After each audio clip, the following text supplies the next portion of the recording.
From Fox 8 Sports, this is the Overtime Podcast. From the Fox 8 studios in New Orleans, this is the Fox 8 Overtime Podcast. I am your host, Sean Fazende. Riding shotgun next to me, as he customarily does, is Andre Johnson Jr. Before we get into today's fire content, be sure to like, share, rate, review. If you're watching us on YouTube, hit that subscribe button, get the bell notification whenever we drop a new video, and leave some comments below because we like to read them and respond. And who knows, sometimes it's a topic for another podcast. Andre Johnson, before we get into it, how are you feeling today? I'm feeling good. You know, it's short sleeve weather again, but it's not like you're sweating as soon as you walk out the house weather. Beautiful weather. I love it right now. It is a great day. It is hump day here in the city of New Orleans. Boo, rain coming this weekend, and I'm supposed to ride in a parade. We'll get into that a little bit later into the week, but that's neither here nor there. We're in the midst of NFL free agency. The legal tampering period has come and it has gone. Now the new league is here, so everything can be official. And the Saints have certainly made some moves. They brought in linebacker Willie Gay. They've made some adjustments to some contracts, get cap compliant. We were going to get into all that, but today we're focusing on one man. His name is Jameis Winston. The Jameis Winston era is over. That, my friend, is where we're going to go with the big picture. Absolutely. We can't go anywhere else with our big picture, but a guy who's been in New Orleans for 4 seasons, and despite it only being 4 seasons, managed to exemplify what the city of New Orleans is. Our big picture topic, Sean, what do you think Jameis Winston's legacy in New Orleans will wind up being? All right, I'm ready. I'm ready for it. Let's get this thing going because, look, when you're Jameis Winston, you deserve an entire pod, and it's your last, our last one dedicated to him as, I guess, now former Saints quarterback. All right, the Jameis Winston era is over. No way we could just say goodbye to Jabu without a pod dedicated to his legacy. And man, what a wild, what a one-of-a-kind legacy it is. In the grand scheme of things, on the field, Jameis really didn't do all that much in 4 years. He really didn't do all that much in 4 years at a premier position, and yet he leaves a lasting impact both in the locker room and in the city. Seriously now, name a player who truly has contributed less on the field and become this popular off of it for the New Orleans Saints. 10 starts in 4 years at quarterback. That doesn't just happen, ladies and gentlemen. We know this. It's almost like he became more beloved when he became the backup. His personality seemed to shine through more in that role, on the sideline, in the locker room, in the community. Now, it's almost like he's a folk hero.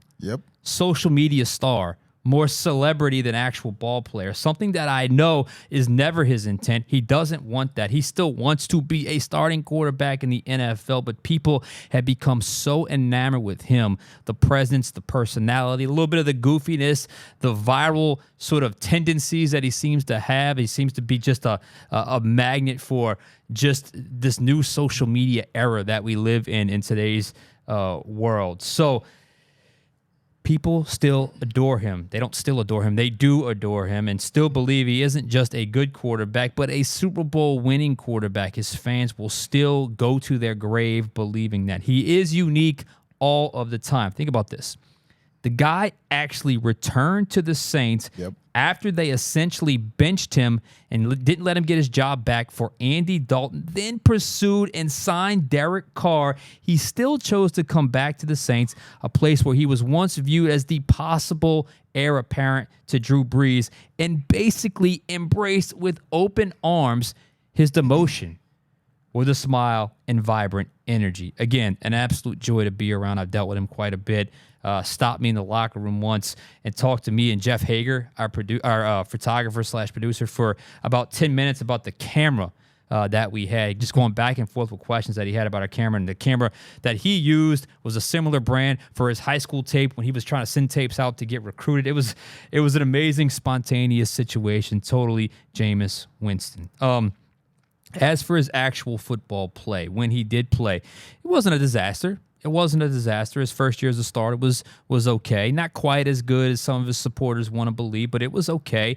Then came the ACL, and from that point on, at least in my mind, it always felt like it was a lot of ifs, ands, buts, maybes when it came to Jameis. Look, it's a 4-year unique journey as Saints backup starter, backup, starter, backup. It was a crazy journey, competition with Taysom Hill and winning the job and then losing the job to Andy Dalton and willingly coming back. The only real disappointment that I felt with him was football-wise. Was this year. He had 3 cracks at it in relief with Derek Carr. I thought he should have been better in those opportunities in relief. No doubt it was a very difficult circumstance. But part of the reason why you have a veteran backup, particularly one with knowledge of the system, is to guide the team in those tough situations. And as we saw, one of those games against Green Bay where they had the lead really came back to cost the Saints later in the season. But he did leave a lasting memory on the football field. Open defiance of Dennis Allen and scoring a touchdown on the final play of the season because, of course, how could it end any other way with Jameis Winston? So that's the legacy. At least that's the way I view it. Andre Johnson, how do you see it? To talk about one now former Saints quarterback, I feel the need to bring up something another former Saints quarterback said. Drew Brees famously said, if you love the city will love you back. That's Jameis Winston. That's it. Jameis 1,000%. Winston walked into the Crescent City. He embraced the community. He embraced the culture. Somebody who wasn't from here, you wouldn't be able to tell by finding him out in the city, dancing at Mardi Gras parades, speaking at churches, hugging babies, everything you would want. And you mentioned it. He was brought here not to be a backup. He came to New Orleans to start, to be the next guy up for Drew Brees. And in the span of that, Taysom wound up getting in at quarterback. He lost his job due to injury, which is something he said he didn't necessarily find fair at the time. But then not only that, when Andy Dalton leaves, they bring in another veteran to start over him. And there's a lot of guys who would pout in that situation. Some of them used to be in the Saints locker room. One of them just got released today. That's right. A certain wide receiver. Yeah. But Jameis did not pout in that situation. Jameis was still a ray of light across the locker room, across the team. You know, Sean, at halftime of the Saints games, I go and set up the camera and everything to get ready for the post-game press conference. And we wait right outside of the Saints locker room so you can kind of see the team coming in. And every game, one man gets there first. One man waits outside of the locker room and gives everybody a high five or some dap and says, good job, keep it going, let's go, fellas. Whether they're losing by 20 or whether they're winning by 20. And I think that you can guess that man is Jameis Winston. So Jameis Winston on the field, 6-4 record as a starter, 2,367 passing yards, 20 passing touchdowns, 11 interceptions, completed about 60% of his passes. That's not lighting the world on fire. Now, obviously, you mentioned he had very difficult circumstances in regards to his playing time. You know, a lot of that, you know, he came in at the end of the Tampa game for one play, had to take a deep shot and threw an interception. Right. You know, so you can certainly dive into why the numbers look that way. Jameis Winston may not have had a huge impact on this team's success on the field, but during a very, I don't want to say depressing, but during a tough time for the Saints organization, for the team, for the fans, he's been that one constant, that one smiling face that lifts things up no matter how tough things got in there. Jameis Winston, J-Boo as they call him, was always in there lifting people up, making them laugh, making them smile, viral videos on Twitter. I think that for a long time coming, fans will remember Jameis Winston in New Orleans. If Jameis Winston ever has a situation where he has to come back into the Dome and play, I promise I don't think you'll hear many boos. No, I don't think you will. And look, he's got a fun personality, and that fun energy is very contagious. You can see it at practice. You saw it at practice. And, you know, there was a point in 2021 where it felt like, okay, he was getting there. And because, you know, the season before he had the 30 picks, and he was really trying to 2 seasons before that, because 2020 he got here as the backup, obviously. Drew's last year. In 2021 he was determined to erase that, and obviously he pops the ACL against Tampa Bay. Ironically, had 14 touchdowns to 3 interceptions that year. Had some edge of your seat moments during that 7-game stretch, but nonetheless, it was probably one of the best stretches of football he had in his career. And it just felt like ever since that torn ACL, because we know what happened after that, the Saints had a crazy turnstile of quarterbacks that year. Taysom came in. Eventually, they had Trevor Siemian, had Ian Book. Ooh, good times. For a game. And then the following year, he came back, and this was after they pursued Deshaun Watson. Right. He came back because it was his best opportunity to start, but they had also signed Andy Dalton. And I remember watching training camp that year thinking there isn't that much difference between Jameis and Andy just because of the way they operated the offense, and James was coming off of that knee. And it was almost like the second they got a reason to roll with Andy, who was probably, I don't know if you'd say he took care of the ball more, but maybe was Jameis' ceiling was a little higher, but maybe Andy's floor was a little higher. It was a safer option. And as a Dennis Allen being a defensive coach, perhaps that played a role. But nonetheless, we were doing this pod last year, and I think we said like 3 or 4 different times, there's no way Jameis is back next year. There's no way Jameis is back next year. Why would he come back when they're openly trying to get Derek Carr here? And then he did. And he didn't just do it. He seemed to flourish in there. He seemed to love it. I mean, and didn't feel like there was any, for a lot of perceived animosity towards Derek Carr, it never felt like there was any animosity from Jameis Winston to Derek Carr. Those two felt like they got along well, always talking on the sideline. You know, there was that picture of them hugging after the season in the locker room. So all in all, I think, you know, Jameis got to New Orleans with a certain reputation. I think he leaves New Orleans with I think people view him a little bit differently now, you know, because he was coming off of some tough circumstances, obviously in Tampa, both with the interceptions on the field and some of the missteps he had off the field. And I think he's getting further and further away from that, and he's becoming just sort of a lovable figure. And I think most teams can certainly understand why you would want someone like that in your locker room. Absolutely, and we're gonna get to, you know, what Jameis' absence means for the Saints moving forward. But first, you mentioned at one point the Saints pursued Deshaun Watson while Jameis was on the team. Now, ironically, Jameis is going to Cleveland to back up the very same Deshaun Watson. So what do you feel like now that Jameis is in Cleveland? Is there a chance we see him maybe get into that starting spot? Is he going to be another backup over there? What's Jameis' outlook now that he's a Brown? Well, there's a couple things here to look at when it comes to this decision. First and foremost, don't underestimate this. And I think it kind of speaks to what I was just talking about a little bit, how his reputation has gotten more positive as he's gotten further and further away from the Tampa experience. Football-wise, it's a good move for Jameis because the market for his services was much better this offseason than the previous 3. He was a free agent 3 straight off seasons, and really he had no choice but to come back to the Saints. I mean, Saints were his only option at that point because the market was so cool on his services. And now the market kind of heated up to a point where, you know, Cleveland had a decent backup last year in Joe Flacco, who led them to the playoffs. So he goes to Cleveland. It's a cold weather city. It's a different climate, obviously. He goes to the AFC. And like you said, it's ironic because Deshaun Watson pursued. They were trying to, push Jameis out the door. And, Watson chooses Cleveland of all places. But he hasn't played well up there, and he's been injury prone. So I think it's a smart high-end play for Jameis to get to a place like Cleveland for both performance and health of the starter. And it certainly feels like Cleveland as an organization wants to have a high-end backup in place, and they feel like Jameis is an upgrade over Joe Flacco, who, like I said, led them to the postseason. As for the Saints, I mean, this is a really important decision they have coming up pretty soon. I mean, look, hopefully they won't have to rely on a backup quarterback, but they need a veteran option. They absolutely love Jake Haener. They love Jake Haener, but this is a new offense. This is a new system, and there is no way they're just going to hand the keys to the backup quarterback job to Jake Haener without him earning it first. And the only way to earn it is to have someone there as competition from a veteran standpoint. So who do they turn to? They got, Tannehill, Flacco, we just mentioned. Jimmy G's available, Josh Dobbs. Is Zach Wilson available, or does that have to be via trade? The Jets player, I wouldn't trade for him unless it's like a 7th-round pick. But point being, the Saints, I think this becomes one of their big decisions they have to make here within the next, who knows, maybe they sign a guy by the time we end this podcast. But I think it's a decision that they have to make fairly soon because you need a veteran presence as a backup quarterback. Absolutely. And first, going back to Jameis, when I heard he was going to Cleveland, the first name I thought of, underlined it, circled it, was Joe Flacco.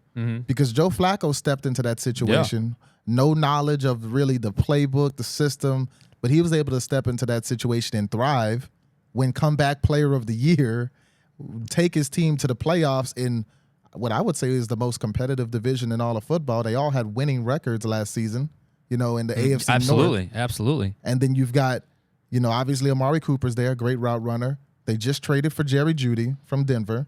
You've got Nick Chubb, one of the best running backs in the league, coming back. Jerome Ford, who was just a rookie out of, or not a rookie, but a young running back out of the University of Cincinnati. He started to come on a little bit last season. So if I'm the Cleveland Browns and I'm Jameis, I'm looking at that situation and I'm like, oh, I see something there. Now, obviously, Deshaun Watson's the starter. You're not bringing Jameis in to be the starter, but Deshaun Watson has been injury prone. You don't wish any injury on anybody, but if that happens, Jameis is stepping into a great situation. Jameis is walking into a locker room that I'm sure is going to be excited for him to come because of the reputation that he's built as a teammate. And Jameis is going to have weapons there that he can win with if the moment so calls for.